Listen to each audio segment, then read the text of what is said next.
Hello and welcome to Fairy Tale Friday, reading from my copy of Grimm's Fairy Tales that I've had since childhood, and yes, comically older than some of my viewers. This week I'm reading The Water of Life. I don't remember this fairy tale, or maybe like Little Red Cap, it just has a name that's different than a more common version that we know. Once upon a time, course, there was a king who was so ill that everyone despaired of his life, and his 3 sons were very sad, and went out into the palace gardens to weep. There they met an old man, who asked the cause of their grief, and they told him their father was so ill that he must die, for nothing could save him. The old man said, "I know a means of saving him. If he drinks of the water of life, it will restore him to health, but the water's very difficult to find." "I will manage to find it," said the eldest son, and going to the sick king, he begged permission to set out in search of the water of life, which alone could save him. "No, the danger is too great," said the king. "I prefer to die."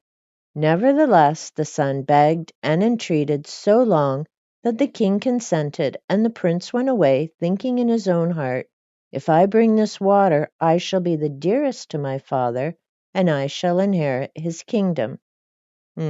Ulterior motives.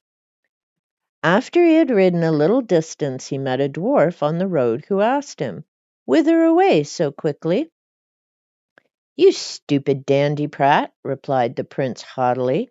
"Why should I tell you that?" And he rode off.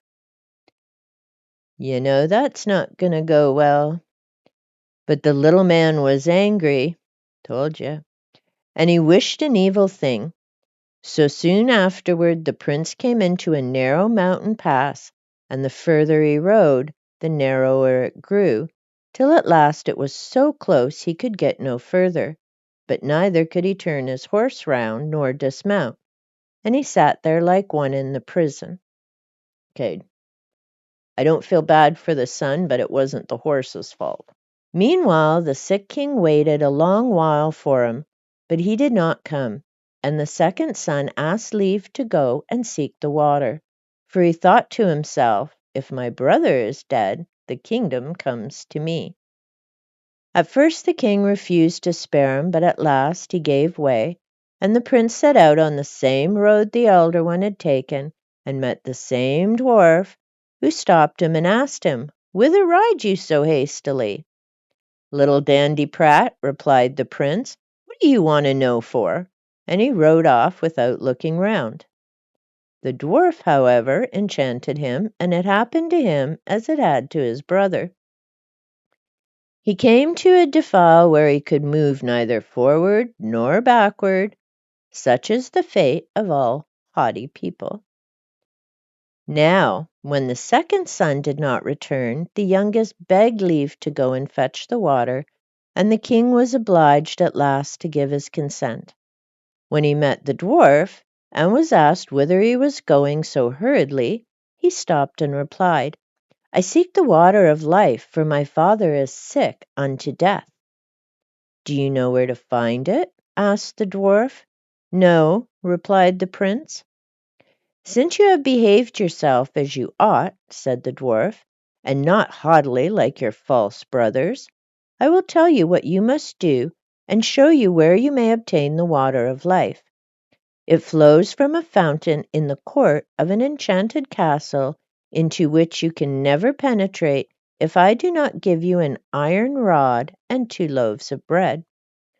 With the rod knock thrice at the iron door of the castle, and it will spring open. Within lie 2 lions with open jaws, but if you throw down to each a loaf of bread, they will be quiet.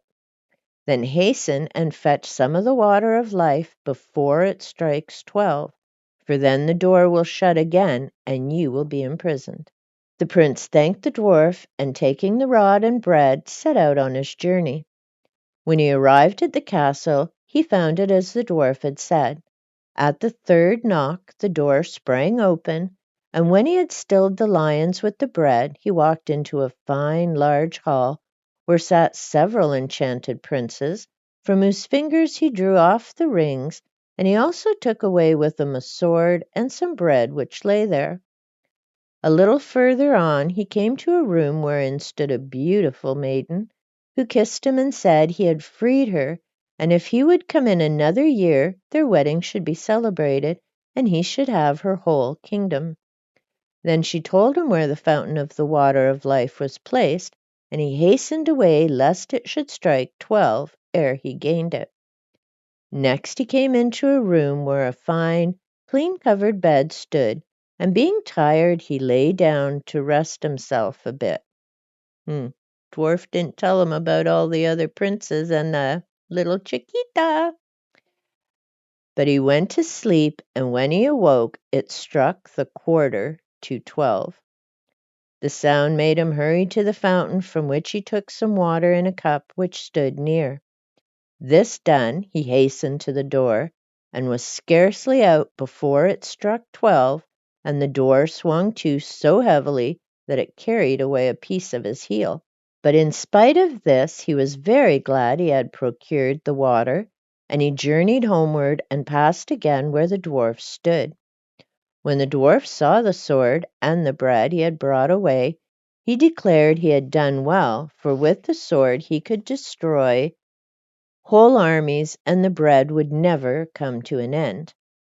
Now the prince was not willing to return home to his father without his brothers, and so he said to the dwarf, "Dear dwarf, can you tell me where my brothers are?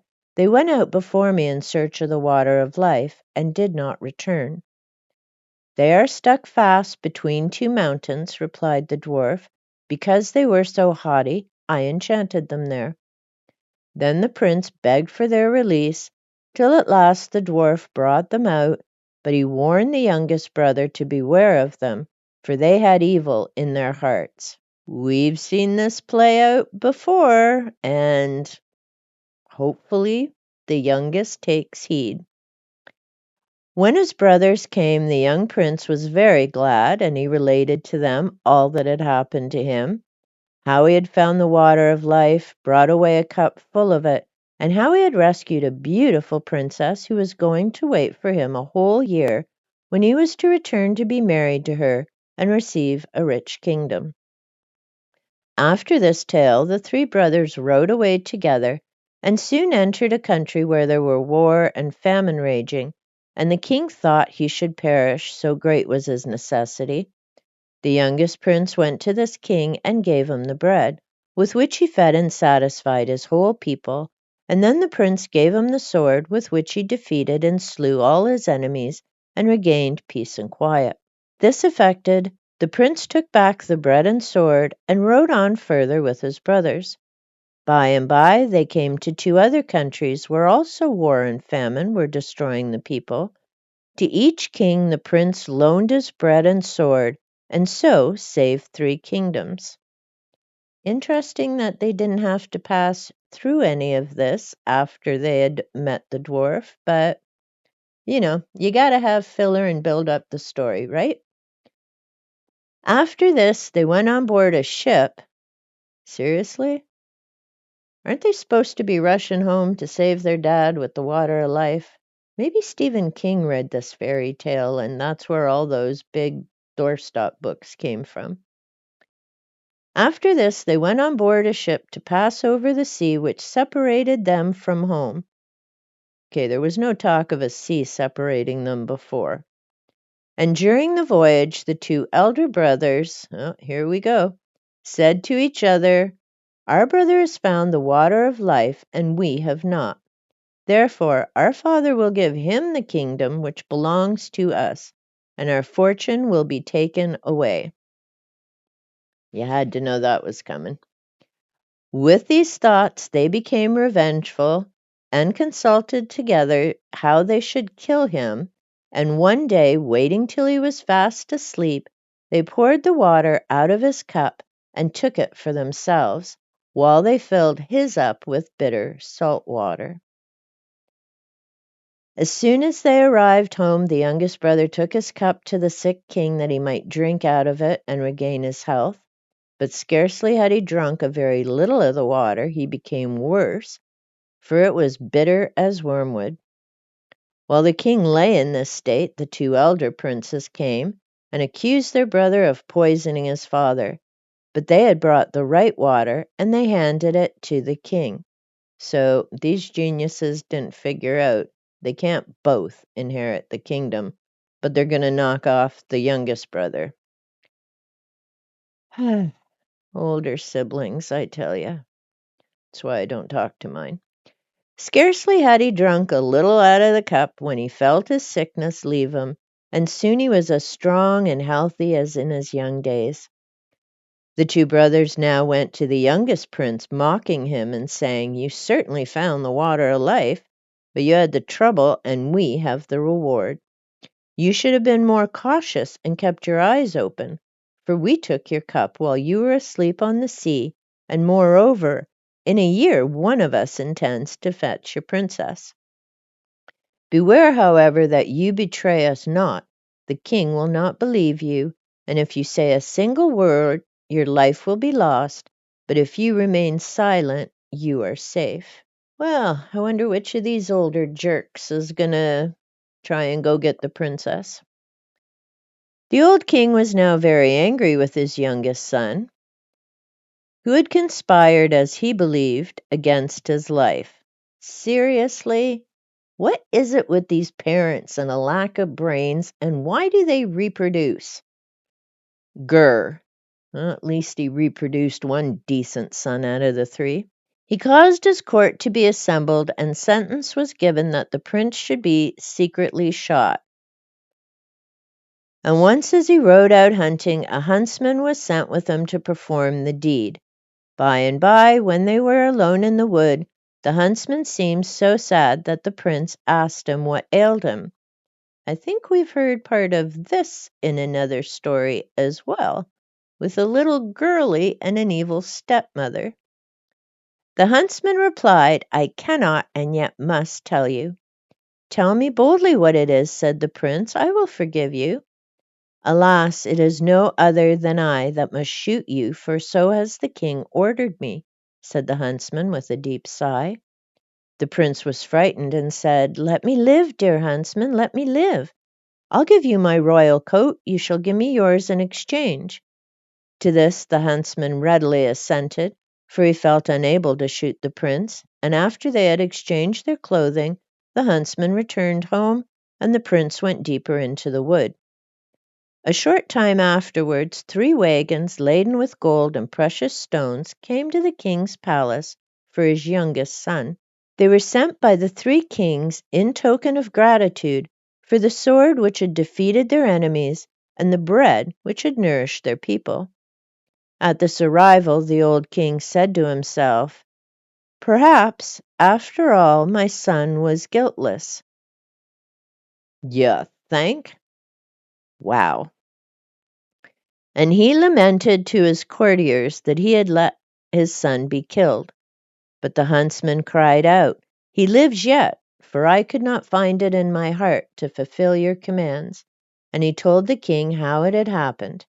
The king felt as if a stone had been removed from his heart, apparently not between his ears, though, doesn't have a brain, and he caused it to be proclaimed everywhere throughout his dominions that his son might return and would again be taken into favor. Meanwhile, the princess had caused a road of pure shining gold to be made up to her castle, and had told her attendants that whoever should ride straight up this road would be the right wooer, there's a tricky one to say, and one whom they might admit to the castle. But, on the contrary, whoever should ride up not on the road but by the side of it, they were on no account to admit, for he was not the right person. When therefore the time which the princess had mentioned to the youngest prince came round, the eldest brother thought he would hasten to her castle and announce himself as her deliverer, that he might gain her as a bride and win the kingdom besides. So he rode away, and when he came in front of the castle and saw the fine golden road, he thought it would be a shame to ride upon it, and so he turned to the right hand and rode up by the side of the road, but as he came up to the door, the guards told him he was not the right person, and he must ride back again. See, liars don't always prosper. Soon afterwards the second prince also set out, and he likewise, when he came to the golden road, and his horse set his forefeet upon it, thought it would be a pity to travel upon it, and so he turned aside to the left hand and went up. Guess he didn't talk to his idiot older brother. When he came to the gate, the guards refused him admittance and told him he was not the person expected, and so he too had to return homeward. I guess somehow in all this time the youngest son didn't get word that his not so bright dad had sent out word things were okay. The youngest prince, who had all this time been wandering around in the forest, had also remembered that the year was up, and soon after his brother's departure he appeared before the castle and rode straight up the golden road, for he was so deeply engaged in thinking of his beloved princess that he did not notice it. Just when you thought the young one was smart. As soon as he arrived at the door it was opened, and the princess received him with joy, saying he was her deliverer and the lord of her dominions.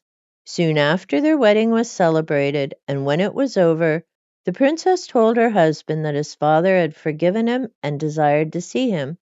Thereupon he rode to the old king's palace and told him how his brothers had betrayed him while he slept and had sworn him to silence. When the king heard this, he would have punished the false brothers, but they had prudently taken themselves off in a ship, and they never returned home afterwards. Isn't it just like those gutless schemers? Don't take responsibility, don't stick around to be punished. I'm thinking there's a few people in 2025 taking that playbook.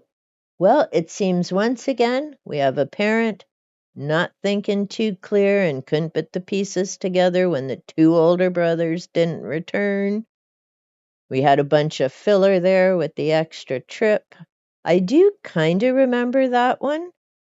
But yeah, it's kind of like a Snow White retelling, isn't it? Because instead of a wicked stepmother, we've got a king who's dying, we've got a journey, and instead of trying to knock the kid off of jealousy, we've got a father who wasn't putting the pieces together too well, even after he regained his health, I might add. Next week, be reading The Four Skillful Brothers. Hope you're enjoying these fairy tale readings. Let me know in the comments down below. And until next time, take good care.